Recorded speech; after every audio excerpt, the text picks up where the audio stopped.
Marcellus Wiley, happy hump day to you across America. All right, Marcellus, we got a great show planned today. LeVar Arrington's going to join us, and we'll talk some about Cam Newton's strategy during free agency, and Sean Payton seemingly announcing that this will be a victory lap, final victory lap for Drew Brees as a quarterback in the NFL. We'll talk about that. But we're going to begin today. I'm going to try to unpack a documentary series that aired last night on HBO about corruption associated with NCAA mandated amateurism. And Dan Wetzel from Yahoo Sports, Dan Wetzel, the best sports writer working today, he's going to join us in the next segment as we try to break this down even further in the show. But I want to begin by unpacking this story, Marcellus, because, again, I don't think a lot of people got a chance to see the documentary last night, but it is a very powerful documentary. It is a very interesting documentary. I think it says a lot about the NCAA, an issue that I'm passionate about, NCAA amateurism. And so let me take a few minutes to unpack what happened last night, put it in some context, and then Marcellus and I will have a great conversation with Dan Wetzel about it. It was a 2-hour documentary that aired on HBO last night and is streaming now on HBO Go. It's called The Scheme. It focuses in on the so-called Adidas investigation and trials that took place in 2017, 18, and 19 that allegedly was going to upend all of college basketball. College basketball was supposed to be shaken by its core by this investigation. If you remember, state prosecutors in New York charged 10 men, including a handful of high-ranking college basketball assistant coaches, with defrauding universities by accepting bribes to steer players to the sports agency Lloyd Management. If you've been watching this show, I was a critic of this probe. I didn't like it in real time because I thought it targeted the absolute wrong people. I thought that it was making criminals of people who allegedly were giving cash to players and families and who allegedly were doing something so unethical that it was worthy of making them a felon. I didn't like it in real time and was a critic of the probe in 2017, 18, and 19 when the convictions came in.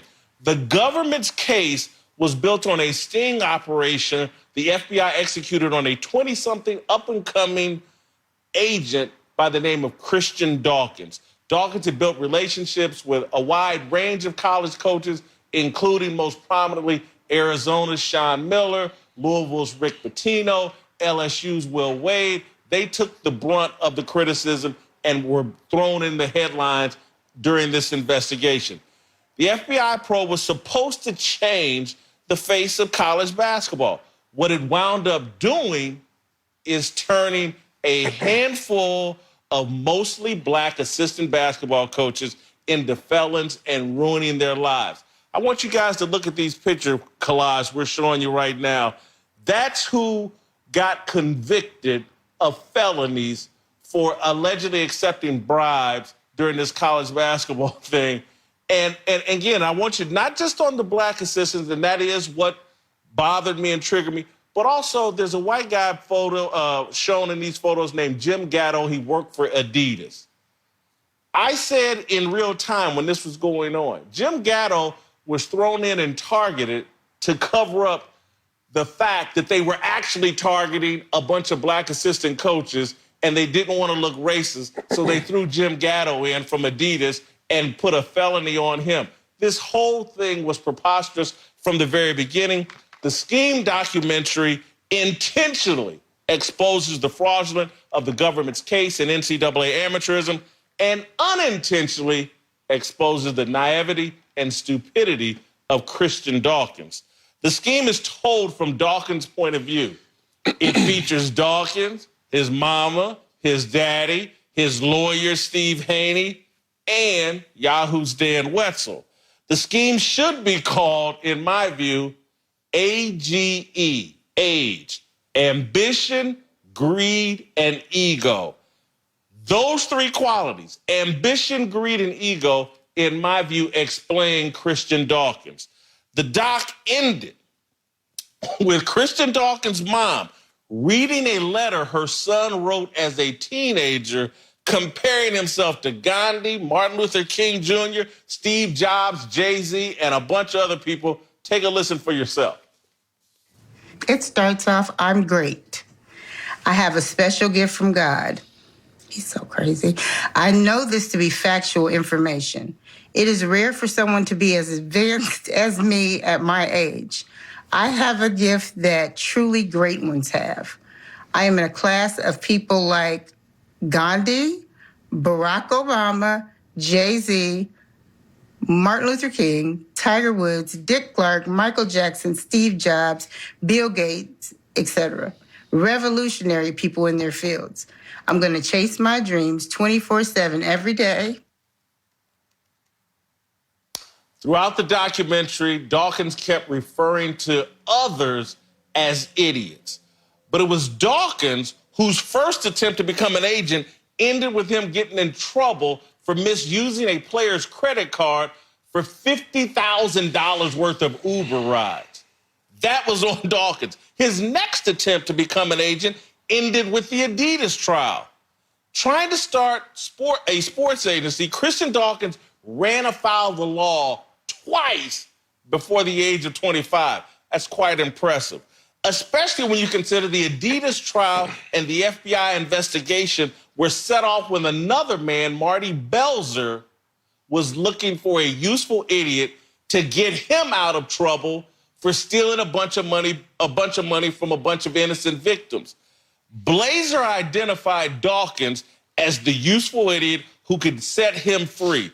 The documentary explains that Blazer, not the FBI or the state prosecutors in New York, Blazer came up with the scheme to lure Dawkins into bribing college basketball coaches and calling it a crime. The Adidas trial and the FBI probe were driven by a common criminal looking to get away with his latest crime by a government, not by a government, not by state prosecutors trying to do the right thing. A common criminal set all this into motion.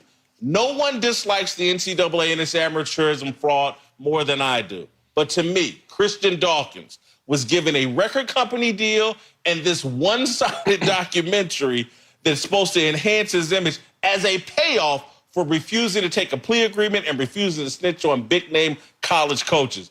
HBO's The Scheme was not unlike, or was a lot like, the Tiger King, the Netflix documentary that's popular right now. You couldn't find any good people on camera. No one involved in this documentary set themselves up as a good person or a hero. NCAA amateurism creates fraudulence and caters to people driven by ambition, greed, and ego. All right, I've set the table, I think, for Marcellus and Dan Wetzel to share their thoughts, what their takeaways were from the documentary. Stay right where you are. We're going to have a discussion about this documentary and the state of college athletics and where it goes from here. Stay right where you are. Speak for Yourself, presented by Hyundai. More after this short commercial break.